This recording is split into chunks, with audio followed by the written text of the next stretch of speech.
Eh bien, bonjour à tous et à toutes, c'est Monsieur Kazitra. On se retrouve pour parler de la nouvelle version d'OBS Studio 31.4.0.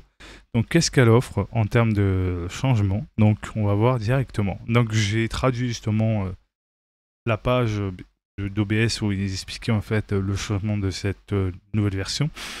OBS Studio 31.0.4.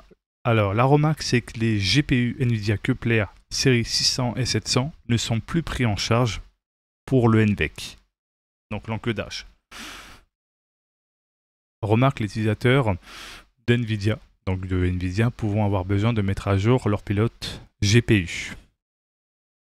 Que ce soit pour Windows ou Linux, ou une version plus récente, celle qui est sortie bien amont, la dernière en date.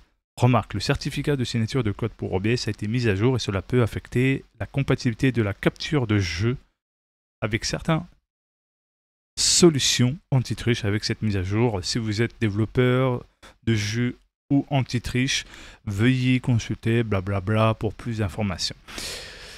Ça reste du blabla en haut. Parlons justement des modifications de correctifs de cette version. Correction d'un crash avec les sources multimédia sans taille d'images vidéo telles que les fichiers audio. Correction d'un crash sur macOS 13 ou plus ancien si une source de navigateur ou un dock de navigateur était utilisé.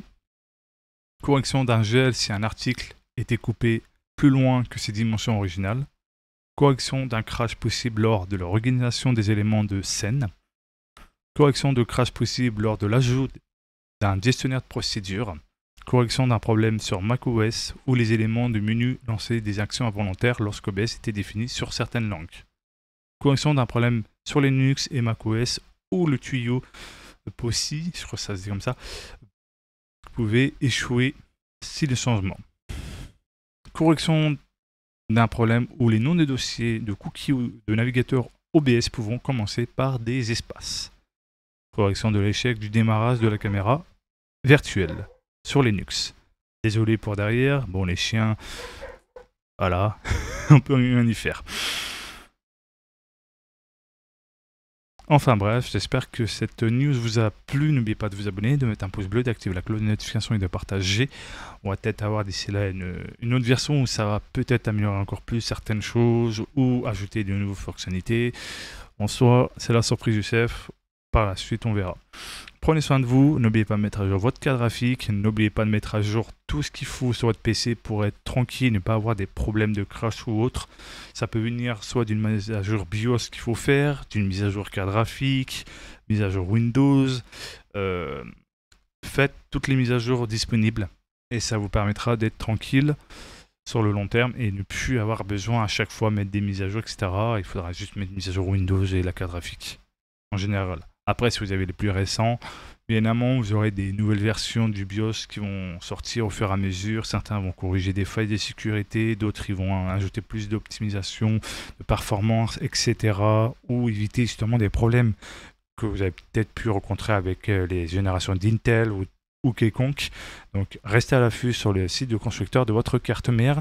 Très important, ça peut toujours être utile. Faites attention aussi aux mises à jour NVIDIA. Certains pourront avoir des défauts, des crashs, plein de choses qui peuvent vous causer éventuels problèmes.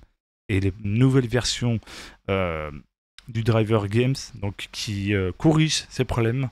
Donc parfois, il faut mieux attendre qu'une autre version arrive qui corrige, car certaines versions des drivers d'NVIDIA peuvent aussi d'être des bêtas, et ce qui peut être éventuellement problématique. Même si ça permet d'être à jour. Faites attention quand même. Faites attention où vous cliquez sur Internet, car vous n'êtes pas à l'abri de tomber sur des liens douteux ou bien évidemment des personnes font croire tel ou tel truc pour vous faire télécharger quelque chose qui va espionner votre PC, etc. N'oubliez pas de vous abonner, de mettre un pouce bleu, d'activer la cloche de notification et de partager. C'était Monsieur Kazitra. Kiffez les jeux vidéo, amusez-vous bien. Continuez à se battre pour préserver bien évidemment le physique et surtout pour l'avenir du jeu vidéo et le respect des consommateurs et consommatrices. Et surtout aussi, le plus important, que vous puissiez kiffer et offrir peut-être à vos enfants le plaisir de découvrir le jeu vidéo. Ciao, bye bye.